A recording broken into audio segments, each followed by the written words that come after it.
You might have heard of block periodization, where athletes focus on one specific training goal like strength or endurance for an extended period before transitioning to the next. This means temporarily sacrificing certain fitness attributes for others. While effective for some sports, this might not be the best approach for fighters who need to perform well during their technical training and stay in fight shape year-round. In many cases, fighters will benefit more from concurrent periodization, where multiple training goals are pursued simultaneously. Rather than going all out every day, alternate between low, medium, and high intensity training days for optimal recovery and peak performance. Off camp, you could follow a weekly medium-high-low, medium-high-low rest cycle. During fight camp, you could ramp up the intensity to a low-high, low-high, low-high rest cycle. If you train multiple times per day, pay attention to the intensity of the individual training sessions. Be mindful of how you combine low intensity, medium intensity, and high intensity training sessions to manage your strain and fatigue throughout the week. Examples of high intensity technical training are sparring or shark tank sessions. High intensity non-technical training can include heavy strength training or red zone cardio. While training stimulates gains, adaptations happen at rest.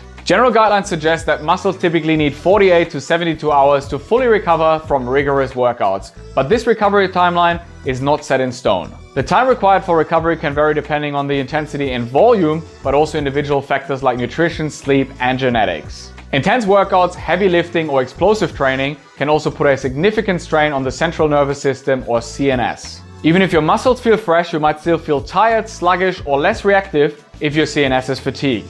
Also look at your training volume and intensity across multiple weeks. If you have no upcoming fights or competitions, you can follow a medium, high, low method across 4-week cycles. This can also be thought of as an introduction, accumulation, peak, and deload approach, where you gradually ramp up the training intensity across 3 weeks with a deload week at the end of the cycle. If you have a history of injuries or are prone to illness, you may benefit from shorter training cycles with more frequent deload weeks. Also, taper off your training 1 to 2 weeks before a fight or competition. With a fight or competition coming up, the training focus commonly switches more towards technical training. The periodization should follow a moderate high-low or accumulation peak deload structure for the first 3 weeks of a 6-week fight camp. For the final 3 weeks, switch to a high, moderate, low or peak taper cycle, where you gradually decrease the volume each week in order to peak for the event. This will allow your body to recover so that fatigue doesn't accumulate and potentially hinder fight performance. During a deload week or taper phase, keep the training intensity high but reduce the volume by 40 to 60%. For example, during sparring or your workouts, only perform 3 rounds or sets instead of the usual 5.